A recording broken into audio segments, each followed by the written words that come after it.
में तरा पाहंदम बिराजे में तरा पाहंदम बिराजे सोची रैया दाई दर्शन कर लो मात नवा लो भर लो झोली खाली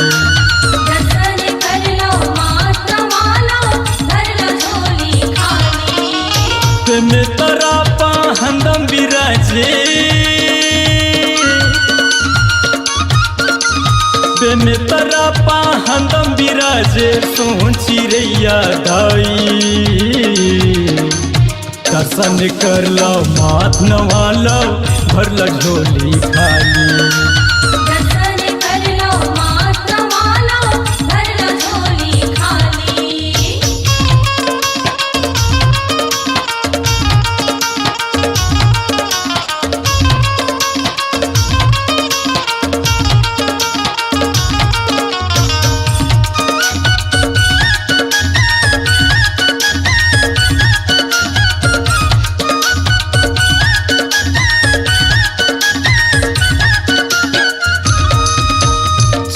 कुंवार मकाओ भर के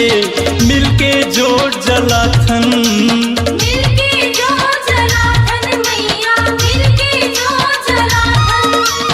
दाई के महिमा हावे अपार मन के मनौती लपाथन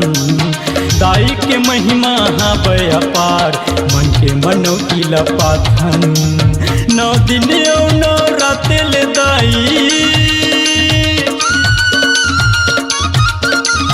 9 दिन 9 रात ले दाई सजत आरती थाली दर्शन कर लो नाथ नवा लो भर लो झोली खाली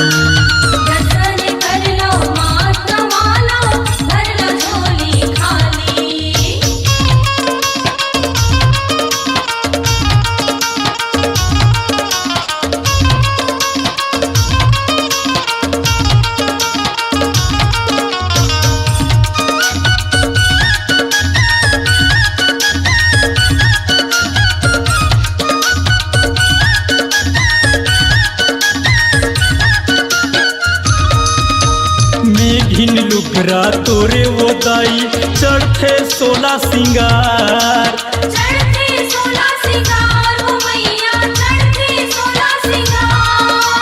घूम धूपियो नरियर के लगे रिथे बछार घूम धूपियो नरियर के लगे रिथे बछार नान्हे नान्हे लइका नरियर बरबो नान्हे नान्हे लइका नरियर बरबो झूमे रिथे तो दुआरी दर्शन कर लो माथ नवा लो भर लो झोली खाली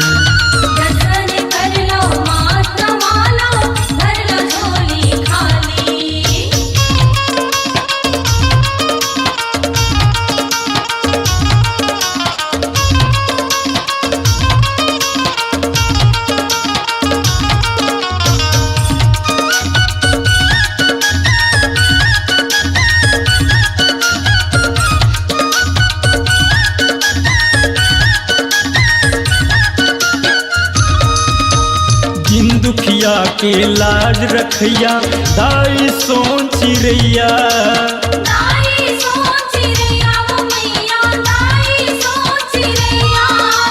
दुनिया भर के मन के आथे श्रद्धा के साथ दुआरिया दुनिया भर के मन के आथे श्रद्धा के साथ दुआरिया फुरमान खबरिए दाई के अंगना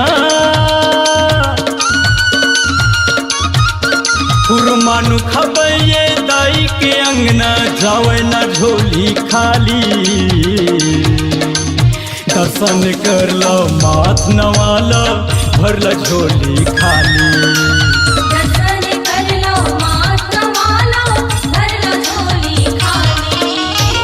में तरा पाहंदम बिराजे में तरा पाहंदम बिराजे सोची रैया दाई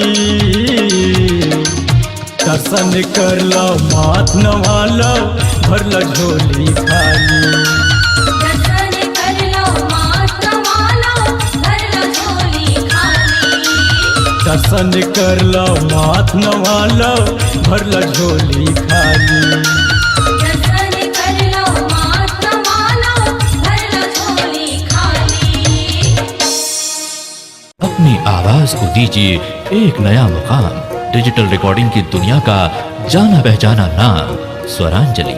जहां गूंजती हैं ध्वनियां अपनी माटी की सौंधी सुगंध के साथ। छत्तीसगढ़ी संगीत के विविध रंग जो पहुंचाते हैं पूरे प्रदेश में डिजिटल रिकॉर्डिंग के संग। स्वरांजलि स्टूडियो, नेमी चंद गली नंबर 2, गंजपारा, रायपुर।